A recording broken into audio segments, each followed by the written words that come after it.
Telangana cyber crime పోలీసులు ప్రముఖ వైరసీ వెబ్సైట్ల నిర్వాహకుడిగా పేరుగాంచిన ఐబొమ్మ రవిను అదుపులోకి తీసుకున్నారు. రవి అసలు పేరు ఇమ్మడి రవి. గతంలో ఈఆర్ ఇన్ఫోటెక్ అనే సాఫ్ట్వేర్ కంపెనీలో సీఈఓగా పనిచేశారు. అయితే 5 ఏళ్ల క్రితం భార్యతో విడిపోయిన తర్వాత పూర్తిగా పైరసీ కార్యకలాపాల్లో అడుగుపెట్టినట్లు తెలుస్తోంది.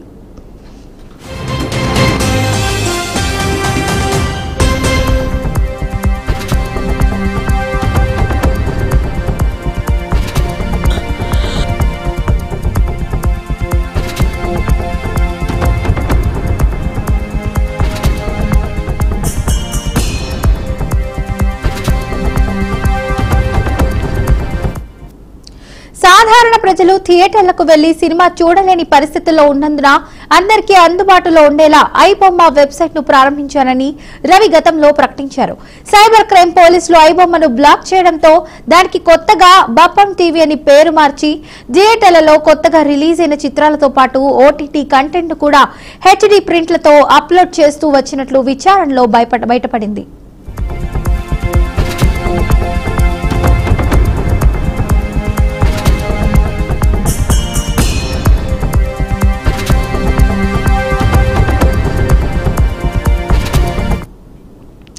ఈ ఏడాది ఆగస్టు 30న Telugu film chamber anti video piracy cell head Ram Varaprasad ఫిర్యాదు చేయడంతో సైబర్ క్రైమ్ పోలీసులు కేసు నమోదు చేసి రవి కదలికలపై నిఘా పెట్టారు. నిందితుడు నెదర్లాండ్స్ నుండి హైదరాబాద్ కు వచ్చిన వెంటనే కూకట్పల్లి నివాసంలో అతన్ని అదుపులోకి తీసుకున్నారు. రవి బ్యాంక్ ఖాతాలో ఉన్న 2.5 కోట్ల నగదును పోలీసులు సీజ్ చేశారు. వివిధ సెక్షన్ల కింద కేసులు నమోదు చేసి నాంపల్లి కోర్టులో హాజరుపరచగా జడ్జి 14 రోజుల రిమాండ్ విధించారు. తర్వాత అతన్ని చెంచల్గూడ జైలుకు తరలించారు.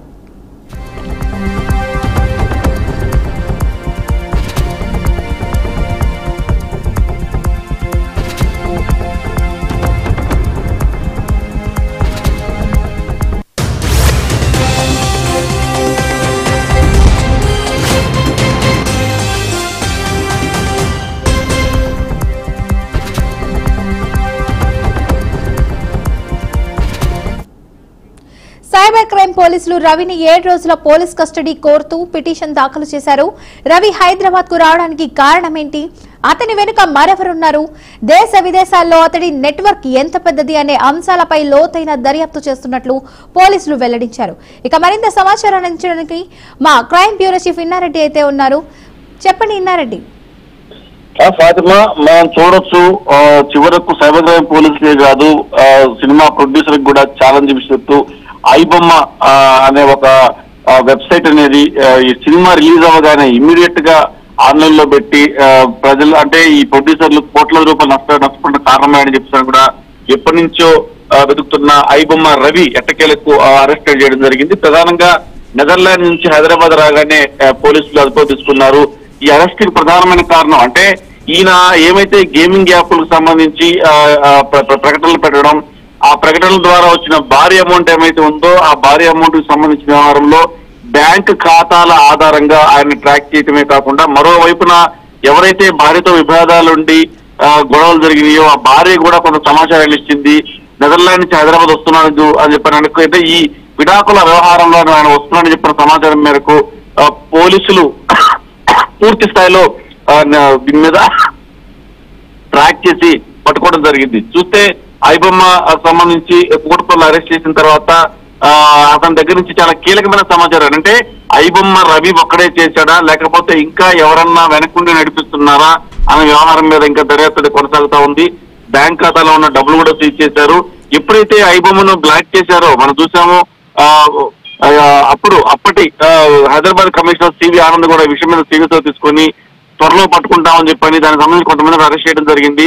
ఆ నేపథ్యంలోనే ఐబొమ్మను బ్లాక్ చేసిన తర్వాత బప్పం టీవీ పేరుతోటి వెబ్సైట్ ఓపెన్ చేసి థియేటర్లో కొత్తగా రిలీజ్ అవుతున్న సినిమాలతో పాటు ఓటీటీ కొత్త సినిమాలు అన్ని కూడా హెచ్డీగా అప్లోడ్ చేయడం జరిగింది. మొత్తం మీద తెలుగు ఫిల్మ్ ఛాంబర్ ఫిర్యాదు మేరకు రవిని అరెస్ట్ చేసిన తర్వాత నిన్న కోర్టులో హాజరుపరచగా 14 రోజులు రిమాండ్ ఇవ్వడం జరిగింది. అయితే ఇంకా చాలా విషయాలు రాబట్టాల్సి ఉంది. దీంట్లో అయినా కోట్లాది రూపాయల డబ్బులను ఆయన ఇప్పటికే సంపాదించాడు ఈ గేమింగ్ సంబంధించిన వెబ్సైట్ల నుంచి అని చెప్పన్న సమాచారం మేరకు తర్వాత ఇతరులకు సహకరించిన వ్యక్తులు ఎవరు, తర్వాత టెక్నాలజీ సమకూర్చింది ఎవరు, ఇప్పుడు దాకా సంపాదించిన డబ్బుల్ని ఎలా డైవర్ట్ చేశాడు, తర్వాత ఎలాంటి ఆస్తులు కొన్నాడు అనే విషయమే కాకుండా ఇంకా ఎవరు ఇన్వాల్వ్మెంట్ ఉందన్న విషయం మీద కూడా విచారించాలంటే, తెలుసుకోవాలంటే ఖచ్చితంగా ఇప్పటికే జ్యుడిషియల్ రిమాండ్కి వెళ్ళాడు కాబట్టి మరొక 7 రోజుల పాటు కనుక రవిని కనుక విచారిస్తే ఇంకా చాలా విషయాలు తెలుస్తుందని చెప్పని ఇప్పటికే నాంపల్లి కోర్టులో 7 రోజుల పోలీస్ కస్టడీ కావాలని చెప్పి కూడా కోర్టు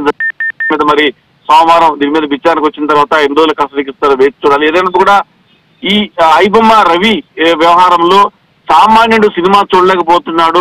వందలాది రూపాయలు థియేటర్ల సంబంధించి టికెట్లు పెంచుకుంటూ పోతున్నారు కొత్త సినిమాకి. అందుకే నేను ఈ సినిమాను రిలీజ్ చేస్తున్నానని చెప్తున్న వ్యవహారం కాకుండా ఇక్కడ ప్రధానంగా మనం గమనించాల్సిన ఫాతిమా, ఈ సర్వర్లు ఏవైతే ఉన్నాయో ఇన్ని కోట్ల రూపాయలు పెట్టి సినిమాలు ఎత్తిస్తున్నారు కానీ సర్వర్ల మెయింటెనెన్స్ లో సరిగ్గా లేకపోవడం వల్లనే ఈజీగా హ్యాక్ చేసి డౌన్లోడ్ చేస్తారని చెప్పిన విషయం మీద కూడా ప్రస్తుతం సైబర్ క్రైమ్ పోలీసు విస్తరించి విచారణ కొనసాగిస్తూ ఉన్నారు ఫాతిమా. కొంతమంది సూత్రధారులు ఉండొచ్చు అంటారా ఐబొమ్మ రవితో పాటు? ఖచ్చితంగా ఫాతిమా, ఇదంతా కూడా ఇంత పెద్ద నెట్వర్క్ అనేది, ఇంత పెద్ద టెక్నాలజీ, ఇతను వాడే టెక్నాలజీ కూడా ప్రస్తుతం ఉన్న లేటెస్ట్ హై ఎండ్ టెక్నాలజీ అని చెప్పని కూడా పోలీసులు గుర్తించిన నేపథ్యం చూస్తా ఉన్నాం. ఇదే కాకుండా ఇప్పుడు ఈ సర్వర్లు ఎక్కడి నుంచి అయితే సినిమాలు డౌన్లోడ్ చేస్తున్నారో ఆ సినిమాలు డౌన్లోడ్ చేస్తున్న సర్వర్లు అన్నిటి కూడా చాలా సెక్యూర్డ్ గా ఉంటాయి. అయినప్పటికీ కూడా ఎక్కడో ఉన్న కొంత ఈ లూప్ హోల్స్ ఆధారంగా చేసుకొని ఈ సర్వర్ని హ్యాక్ చేసినట్టు తెలుస్తా ఉంది. ఆ టెక్నాలజీ కావాలన్నా లేకపోతే అతనికి సంబంధించిన పూర్తి వివరాలు తెలియాలన్నా కూడా ఖచ్చితంగా టెక్నికల్ పరంగా కావచ్చు, కొద్దిగా ఆర్థిక పరంగా కావచ్చు, కొంతమంది సపోర్ట్ ఖచ్చితంగా ఉండే అవకాశం ఉంటుంది.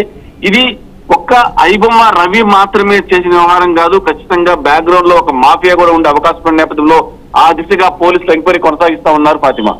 Right, thank you Reddy for the update.